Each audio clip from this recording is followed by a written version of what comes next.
Thank you for giving me a chance to come by and say hello. I'm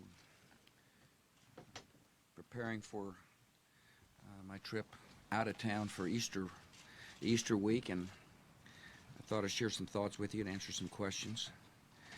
I am looking forward to continuing my dialogue with the people on Social Security. It's important for the American people to understand that I believe the Social Security system has worked well, that Franklin Roosevelt did a positive thing when he created the Social Security system, but that I am deeply concerned about the Social Security system for younger Americans. And I believe we're making progress on convincing the American people of two things. One, nothing will change for seniors, those who've retired or near retirement. And secondly, that we must work together to make sure the system works for a younger generation of Americans. That's progress. As I said, I think I told you all earlier that one of my missions in the Social Security debate was to set that issue before the people so that people fully understand why I was addressing it. And that was why I fully understand some in Washington saying, why would the president bring this up? It's a difficult issue. It may cause us to have to make a tough vote. I'm making that case to the people. And we'll continue to do so in Florida on Friday, and then we'll head out west from Crawford and then back to Crawford for my meetings with Prime Minister Martin and President Fox. I urge the members to go out and when they go home to talk to their constituents, not only about the problem, but about solutions. I urge members to start talking about how we're going to permanently fix Social Security. Members, I hope, would not talk about a Band-Aid solution, but I think it's important for them to talk about a permanent fix, something that will last forever. I think the voters will appreciate people who come up with constructive suggestions, not statements merely in opposition of some ideas. And so this is part of what I wanted to share with you, is that I'm actually enjoying myself on these trips. I hope you're enjoying traveling with me. I like to get out of Washington. I like to discuss big issues. I like to remind people that my job is to confront problems. And I'll continue to talk about Social Security for the next period of time. Iraq had a meeting today of its Transitional National Assembly. It's a bright moment in what is a process toward the writing of a constitution, the ratification of the Constitution, and elections. And I want to congratulate the Iraqis for their assembly. And it's we've always said this is a process. And today was a step in that process. It's a hopeful moment, I thought. I am looking forward to seeing you down there in Crawford, those of you lucky enough to be able to travel with me. I wish you all a happy Easter, and I'll be glad to answer some questions. Mr. President, the U.S.-led coalition in Iraq once had 38 countries contributing troops, and now that number has fallen to 24. And yesterday, Italy said that it was going to start pulling out some forces in September. How can you keep the coalition from crumbling? And is it time to think about a timetable for pulling out some U.S. troops, given that the Iraqi parliament was seated today and you're making progress in training some forces? Well, actually, I called Silvio Berlusconi on another matter, which may or may not come up during this press conference. Actually, I'll give you a hint. I called him about the World Bank. And discussed my nominee, and but he brought up the issue of Italian troops in Iraq, and said, first of all, he wanted me to know that there was no change in his policy, that in fact any withdrawals would be done in consultation with allies and would be done depending upon the ability of Iraqis to defend themselves. And I said, are you sure I can say this to the press corps that'll be wanting to know what took place in our conversation? He said, absolutely. So I think what you're going to find is that countries will be willing or anxious to get out when Iraqis have got the capacity to defend themselves. And that's the position of the United States. Our troops will come home when Iraq is capable of defending herself. And that's generally what I find to be the case, Terry, when I've talked to other allies and on this issue. And we're making progress. I've talked to General Casey quite frequently, and he keeps us abreast of the progress being made. One of the issues in terms of Iraqi troops being able to defend their country is the ability to stand up chains of command. I think I've shared this with you before, and it's still an issue that they're working on. In other words, officer training schools, plus the ability for a command to go from a civilian government through a military chain of command down to the lower ranks of troops.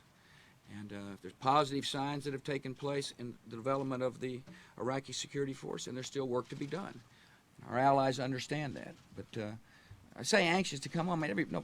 People want their troops home, but they don't want their troops home if it affects the mission. We've made a lot of progress. It's amazing how much progress has been made, thanks in large part to the courage of the Iraqi people. And when I talk to people, most understand we need to complete the mission. And completing the mission means making sure the Iraqis can defend themselves. So you don't think it's crumbling, the coalition? No, quite to the contrary. I think the coalition has been buoyed by the courage of the Iraqi people. I think they've been pleased and heartened by the fact that the Iraqis went to the polls and voted, and they're now putting together a government, and they see progress is being made. And I share that sense of enthusiasm about what's taking place in Iraq. Yeah, Steve. Yes, sir. The Iranians have dismissed the European incentive as insignificant. Should more incentives be offered? How long do they have until they take their case to the Security Council? Well, first of all, I want to thank our European friends for taking the lead on this issue, telling the Iranians that they should permanently abandon any enrichment or reprocessing to make sure that Iran does not develop a nuclear weapon. Let me review the bidding on this, if I might, just kind of the history right quick. Iran has concealed a nuclear program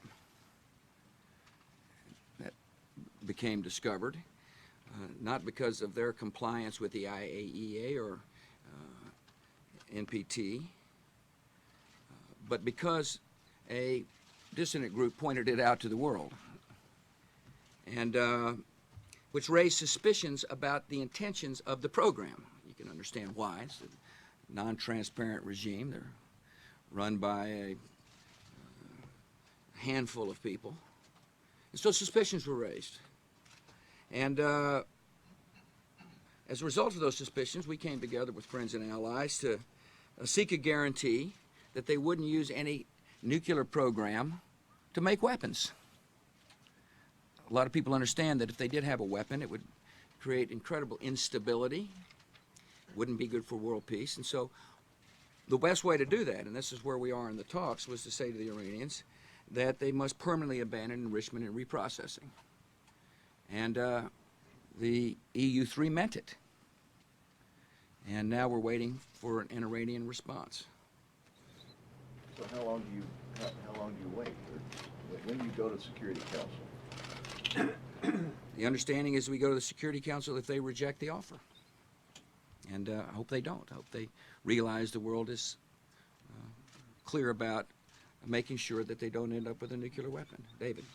Mr. President, you say you're making progress in the Social Security debate, yet private accounts is the centerpiece of that plan, something you first campaigned on 5 years ago and laid before the American people. Remains, according to every measure we have, poll after poll, unpopular with a majority of Americans. So the question is, do you feel that this is a point in the debate where it's incumbent upon you and nobody else to lay out a plan to the American people for how you actually keep Social Security solvent for the long term? First of all, Dave, let me, if I might correct you, be so bold as to correct you. I have not laid out a plan yet, intentionally. I have laid out principles. I've talked about putting all options on the table because I fully understand the administration must work with the Congress to permanently solve Social Security. So one aspect of the debate is, will we be willing to work together to permanently solve the issue? Personal accounts do not solve the issue. Personal accounts will make sure that individual workers get a better deal with whatever emerges as a Social Security solution. And the reason why is because a personal account would enable a worker to voluntarily, by the way, this is a voluntary program. You can choose to join or choose not to join. The government's not making you do that. It's your option. And you can decide whether or not you want to put some of your own money aside in a conservative mix in stocks and bonds to earn a better rate of return than that which you would earn, your money would earn inside the Social Security system.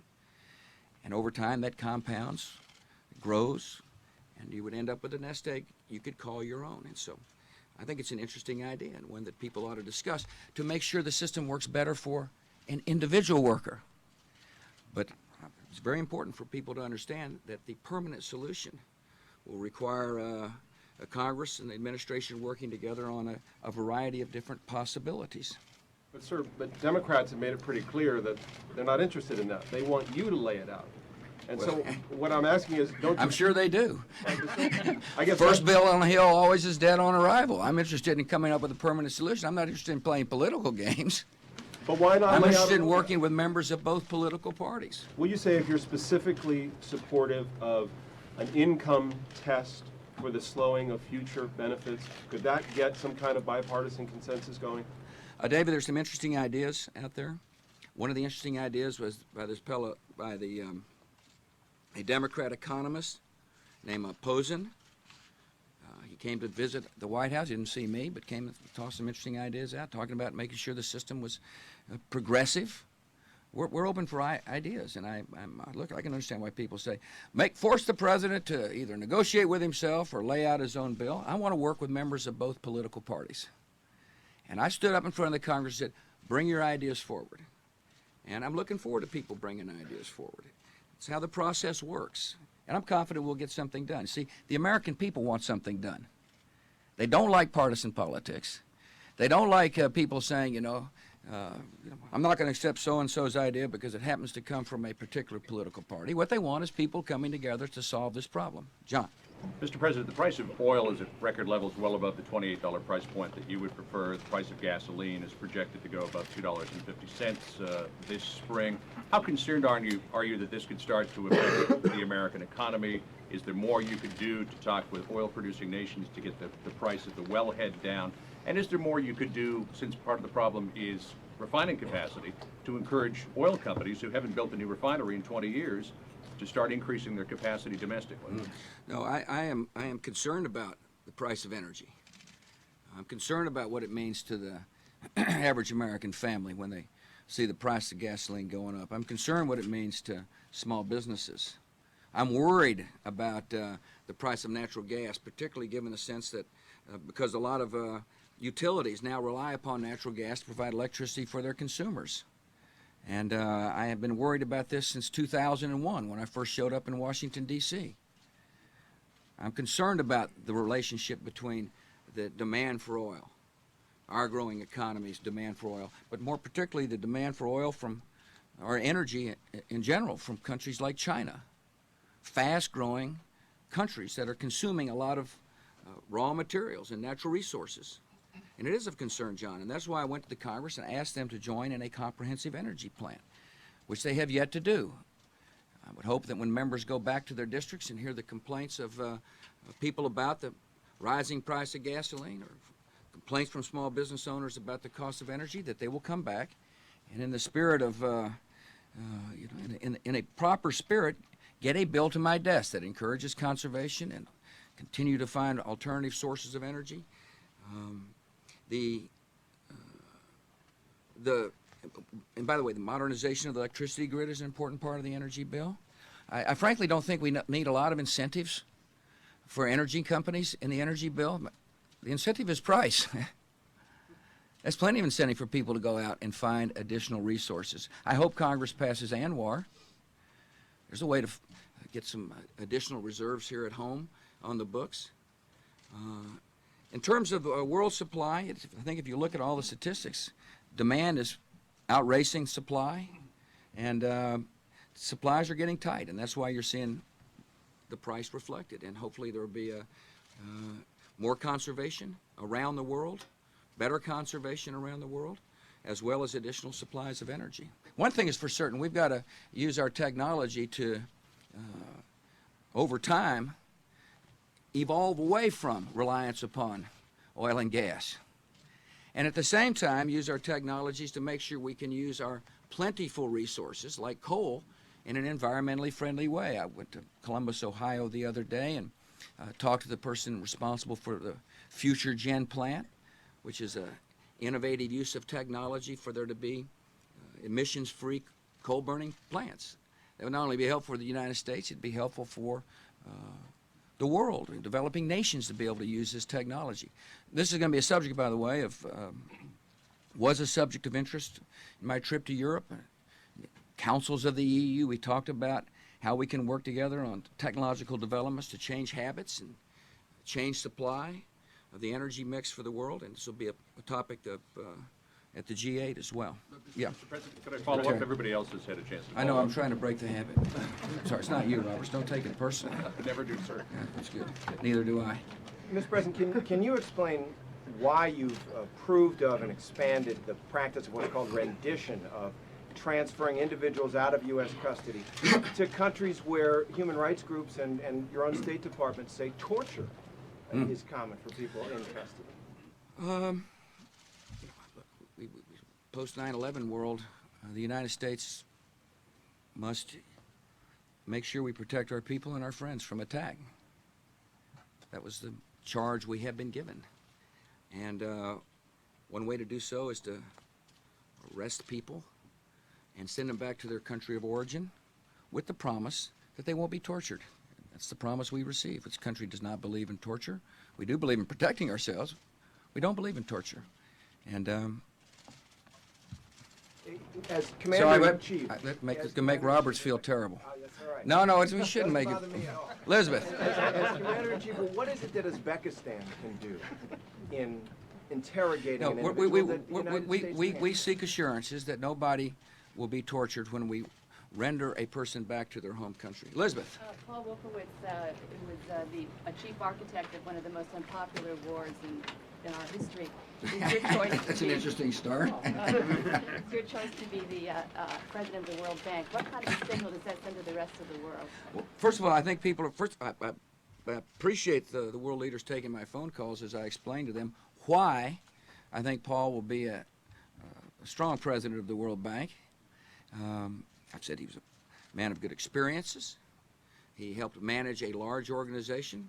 World Bank's a large organization. The Pentagon's a large organization. He's been involved in the management of that organization. He's a skilled diplomat. Worked at the State Department in high positions. He's the ambassador to Indonesia, where he did a very good job representing our country. And Paul is committed to development. He's a compassionate, decent man who will do a fine job in the World Bank, and that's why I called leaders of countries, and that's why I put him up. I was pleased to see that Jim Wolfenson earlier today made a very strong comment about Paul's candidacy.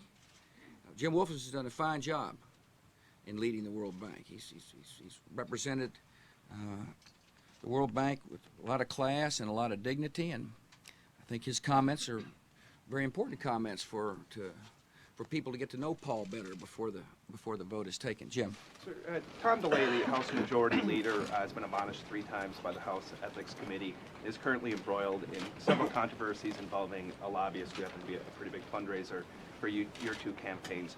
Do you have the full confidence in Tom DeLay, his tactics, and his leadership role in the Republican Party? I have confidence in Tom DeLay's leadership, and I have confidence in Tom DeLay. And we've worked closely with Tom DeLay and the leaders in the House to get a lot done during the last 4 years, and I'm looking forward to working with him to get a lot done during the next 4 years.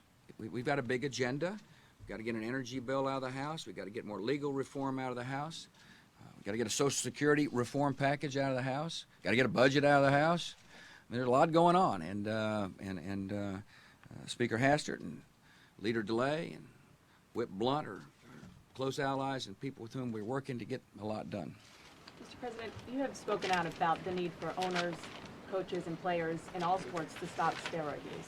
And you've also voiced reservations about government getting too involved in that. And as you know, Congress is issuing subpoenas to Major League Baseball players during spring training. Do you think that that's an abuse of power, or is it appropriate in your view?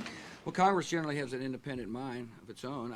I spoke out and I was pleased to see that baseball responded. And they've got a testing policy in place for the first time ever, a firm testing policy in place. And it's very important that baseball then follow through and implement the testing. And obviously deal with those who get caught cheating in the system. And the hearings will go forward, I guess. I guess that's the current status. But I'm wise enough not to second guess the intentions of the United States Congress. I do appreciate the public concern about the use of steroids in sport, whether it be baseball or anywhere else, because I understand that when a professional athlete uses steroids, it sends terrible signals to youngsters. We've had some stories in my own state. One of the newspapers there pointed out that they thought there was steroid use in high schools as a result of, in order to make sure these kids, at least in the kid's mind, could be a better athlete. It's a bad signal. It's not right. And so I appreciate the fact that baseball is addressing this, and I appreciate the fact that the Congress is paying attention to the issue. This first started, of course, with Senator McCain, who basically said, get your house in order. And baseball responded, and my hope is the system will work. No problem with the subpoena. No, Carl. Mr. President, your judicial nominees continue to run into problems on Capitol Hill. Republicans are discussing the possibility of ending the current Democratic filibuster practice against it. And Democrats yesterday, led by Minority Leader Harry Reid, went to the steps of the Capitol to say that if that goes forward, they will halt your agenda straight out. What does that say about your judicial nominees, the tone on Capitol Hill, and which is more important, judges or your agenda? Both. I believe that I have an obligation to put forth good, honorable people to serve on the bench, and have done so, and I expect them to get up or down vote on the floor of the Senate. This isn't a new position for me. I've been saying this for the last several years, and they ought to get a vote. They're getting voted out of committee, but they're not getting a vote on the floor. And I don't think it's fair to the candidates, and I don't think it's fair to the administration for this policy to go forward. And so, hopefully, the Senate will be able to conduct business and also give my nominees a vote, an up or down vote on the floor of the Senate. Yes, sir. John. Sir, on Social Security, what is the timeline that you want to see for action by Congress on a bill, and when do you start to get worried about not getting something done this year? And also, if I can add, would you be willing to drop personal accounts in order to get a bill? Personal accounts are very important for the individuals. It's interesting. David quoted some poll. There's all kinds of polls. I mean, for every poll you quote, I'll quote another one. It's kind of the way Washington works these days. They poll everything. The one I read the other day said people like the idea of personal accounts. I think people like the idea of being able to take some of their own money. In other words, government says you can decide, as opposed to we'll decide for you. You get to decide if this is in your interest. And you get to decide whether you want to set some of your own money aside in an account that'll earn a better rate of return than that which will be earned in the Social Security system. That's an important part of making sure the system works for the individual. I repeat, personal accounts do not permanently fix the solution. They make the solution more attractive for the individual worker. And that's important for people to understand, John, and that's why it's very important for Congress to discuss this issue. In terms of timetables, as quickly as possible, whatever that means. No, I am going to, one of the things that I think is very important for people to understand is that I believe that we have a duty to work on big problems in Washington, D.C. And so I'm going to continue working on this. And I guess, I'm not going to go away on the issue, because the issue's not going to go away. The longer we wait, the more difficult it is to solve the problem. And listen, I fully understand it's a difficult issue. Otherwise, it would have been solved a long time ago. And I understand some members don't, view this as a tough vote. I was, why did you bring it up? It's a tough vote. And, but it's just not the way I think, John. I think we have a duty. I truly do. I mean, now's the time to get this solved. I remember 1983, we've got a 75-year solution. It wasn't a 75-year solution that they came up with. I like the spirit of people coming together from both parties to sit down and see if they couldn't solve the immediate problem. But it wasn't a 75-year solution because we're talking about it now. And in 2018, the situation starts to get worse because more money's coming into the system. I mean, more money's going out of the system than coming in. And, one thing about Social Security, I'm sorry to blow on here, but now that you asked, a lot of people in America think there is a trust. Your money goes in, the government holds it, and then the government gives your money back when you retire. That's just not the way it works.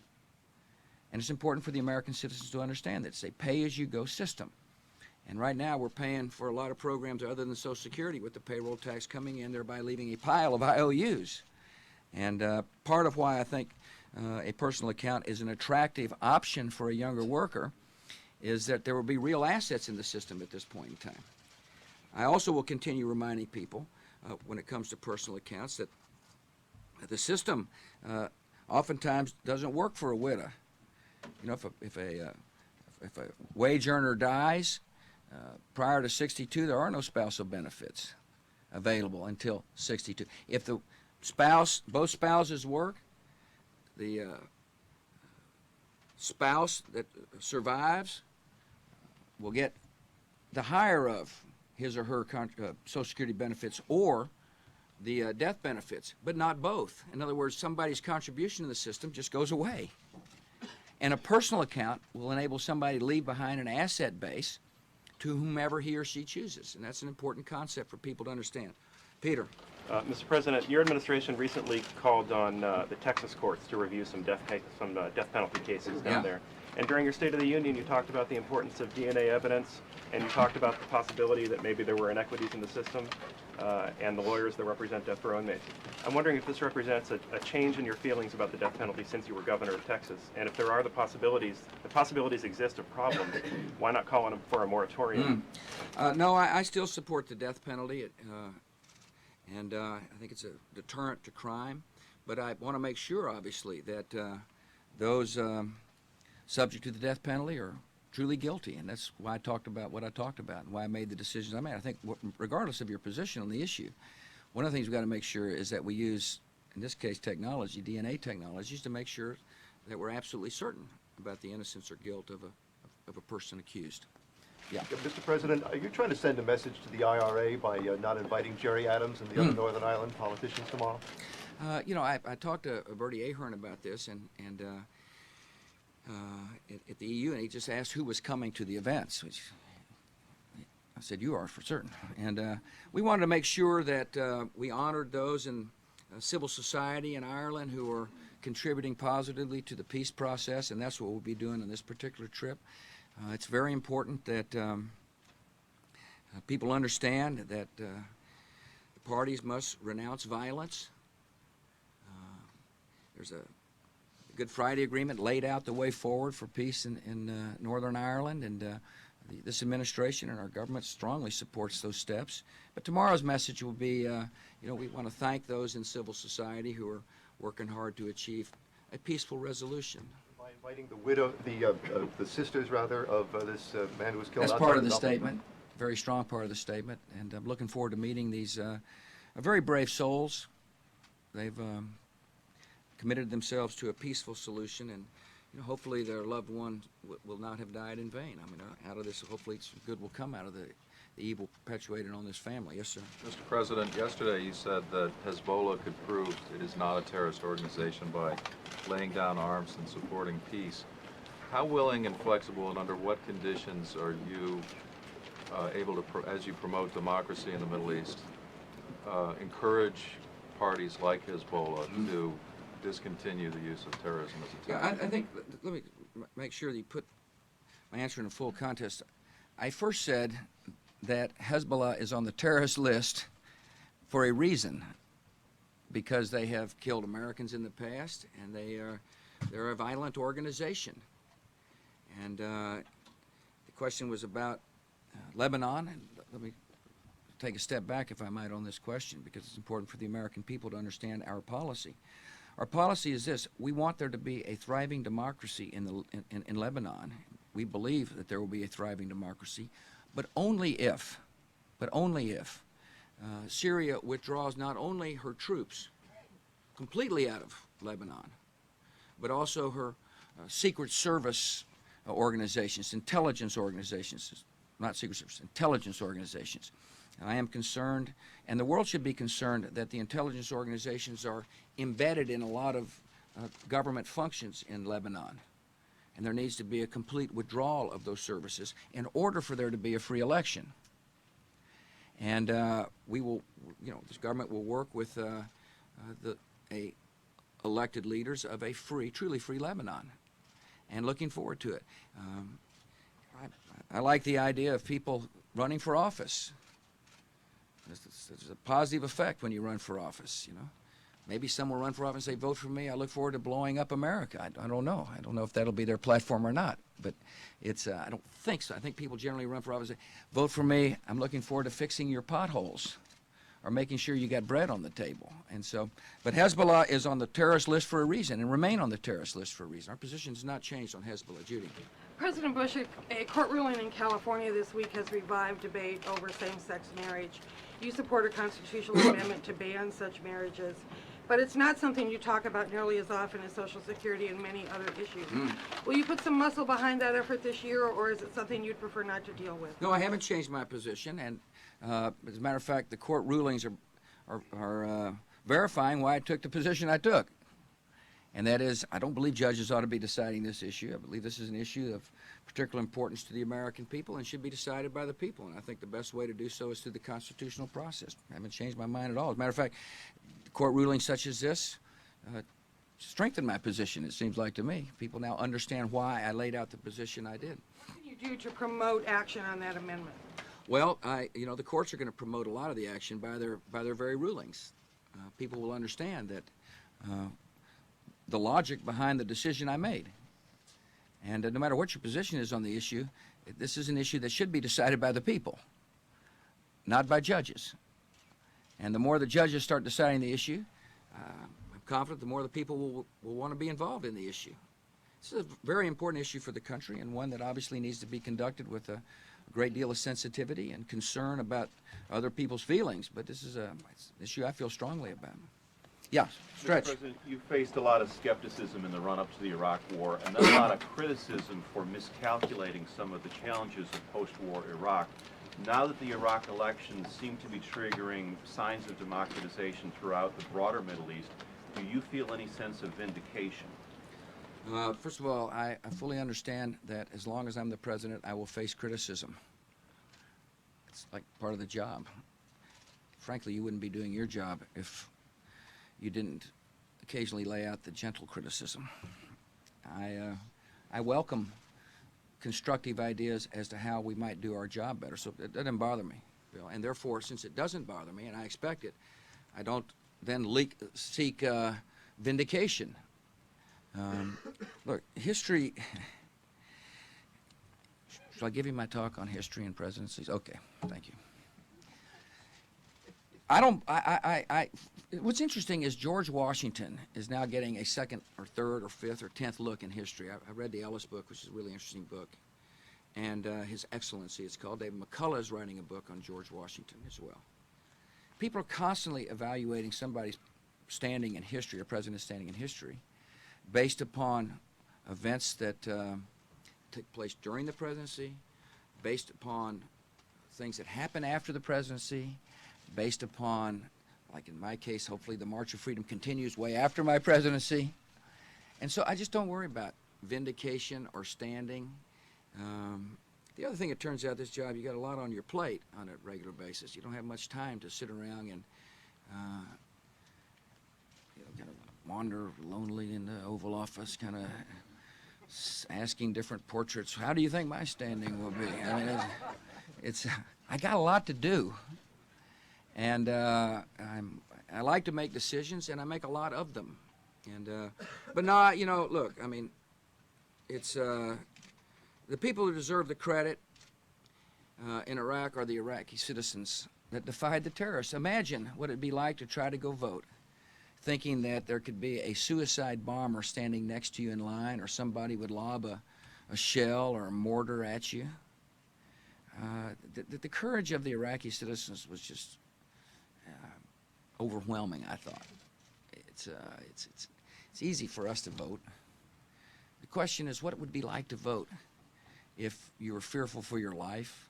Parts of the country, people were getting, you know, messages that said, if you vote, we'll find somebody you love and take care of them.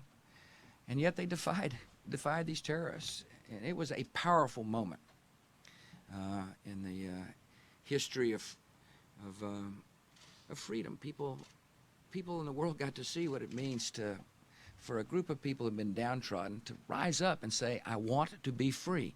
Now, there's a lot of work to be done, and I'm sure there'll be some opinions about what takes place during the next 9 months as what the Constitution is written, and whether or not the elections move forward as smoothly as some think they should.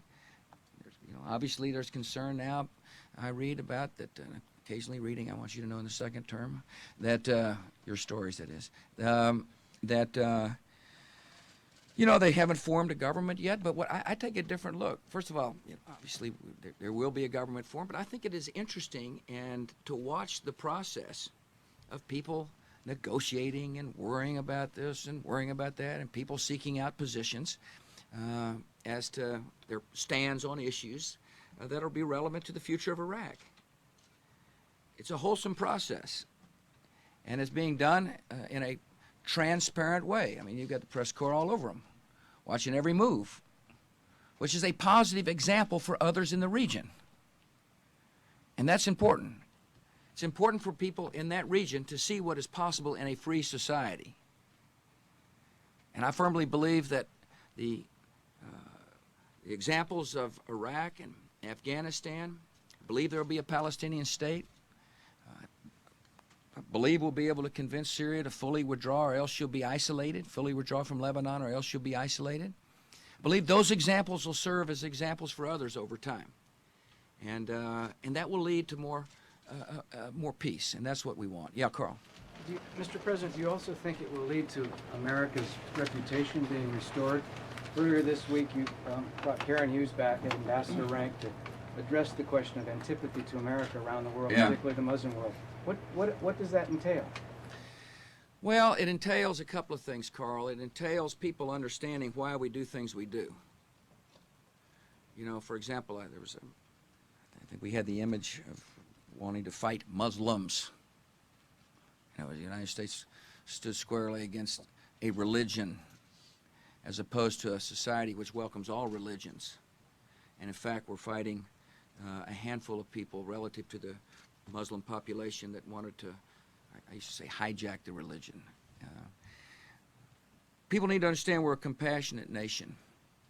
We care deeply about suffering regardless of where people live. And the President Clinton and President Bush 41 did a fine job of helping the world see the great compassion of America when they went on their trips in the areas ravaged by the tsunamis.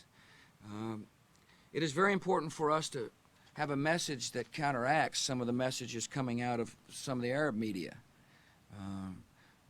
Some of it coming out partly because of our strong and unwavering friendship with Israel. You know, Israel is an easy target for some of the media in the Middle East, and if you're a friend of Israel, you become a target. And since we're not going to abandon our alliance with Israel, you know, there was some churning in the press, and there were some unhelpful things being said. And so part of that is to make sure people understand the truth, and that is in this particular issue, you bet we're going to stand by Israel.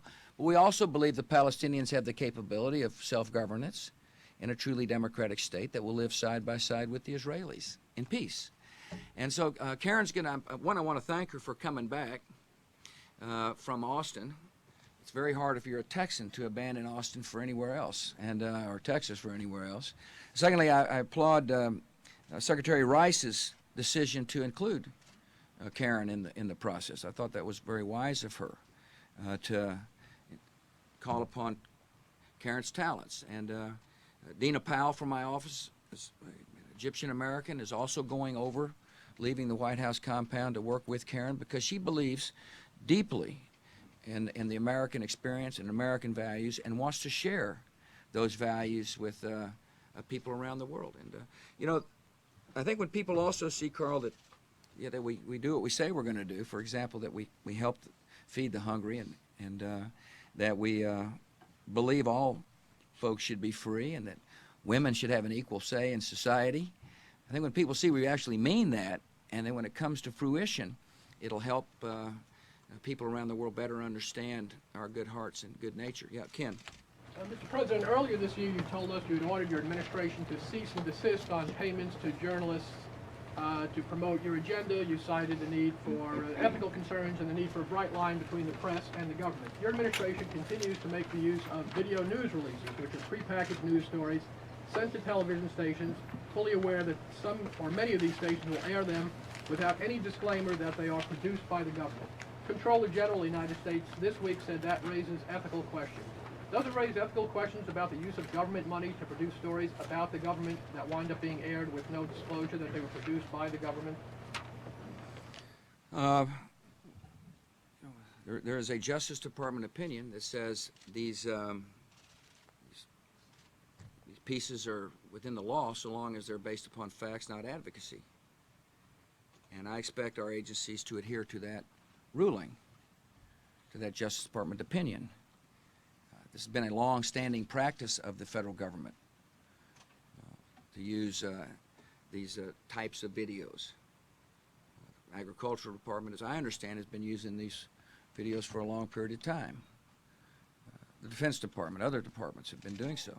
It's important that they be based upon the guidelines set out by the Justice Department. Now, I think it'd be helpful if local stations then disclose to their viewers if that's, that this was based upon a factual report and they chose to use it.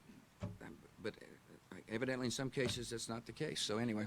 To guarantee that's happening by including that language in the prepackaged report. Yeah, I don't know. Oh, you mean a disclosure? I'm George W. Bush and I... Some way to make sure it didn't air without the disclosure that you believe is so vital. Ken, I mean, there's a procedure that we're going to follow, and the local stations ought to, if there's a deep concern about that, ought to tell their viewers what they're watching. Yes, sir. President, do you think there should be regime change in Iran, and if so, what are you prepared to do to see what happens? Richard, I believe that the Iranian people ought to be allowed to freely discuss opinions, read a free press, have free votes, and be able to choose amongst political parties. I believe Iran should adopt democracy. That's what I believe.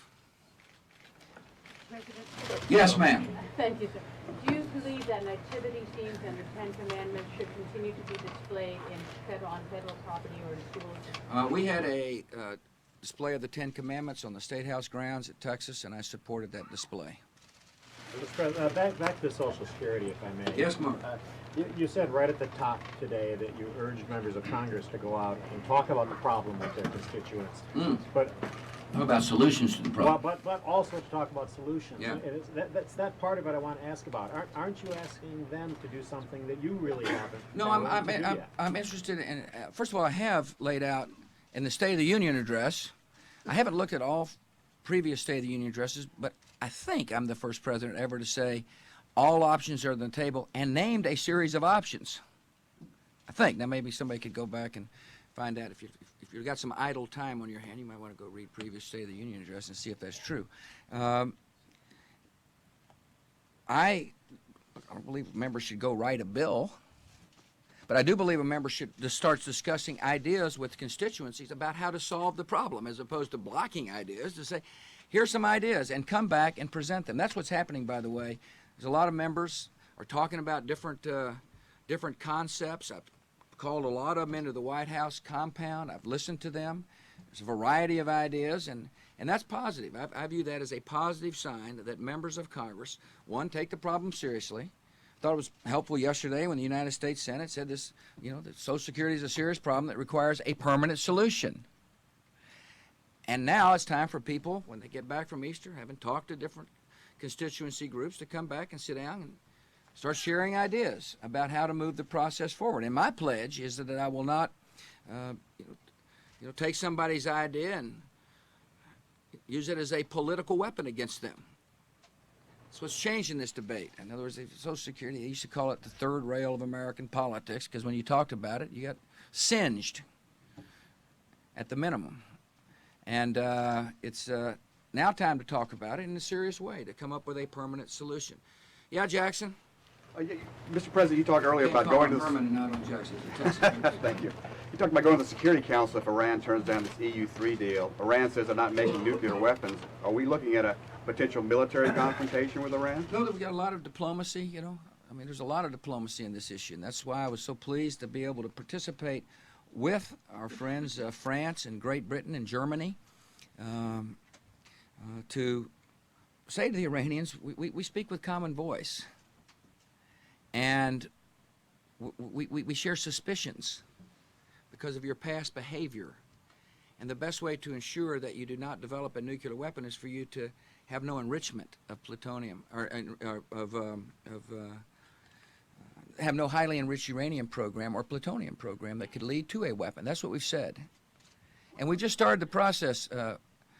We just had the discussion. How long ago was that in Europe? Maybe 10 days or so? 2 weeks? Yeah, 2 weeks.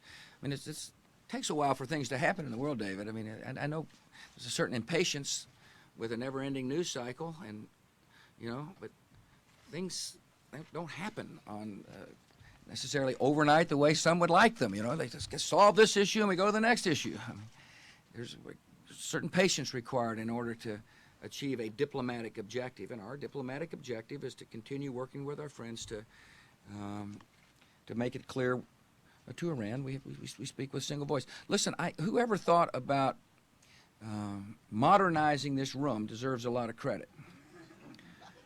It's like there's very little oxygen in here anymore. And so for the sake of a healthy press corps and a healthy president, I'm going to end the press conference. But I want to thank you for giving me a chance to come by and visit. I wish you all, genuinely wish you all, a happy Easter holiday.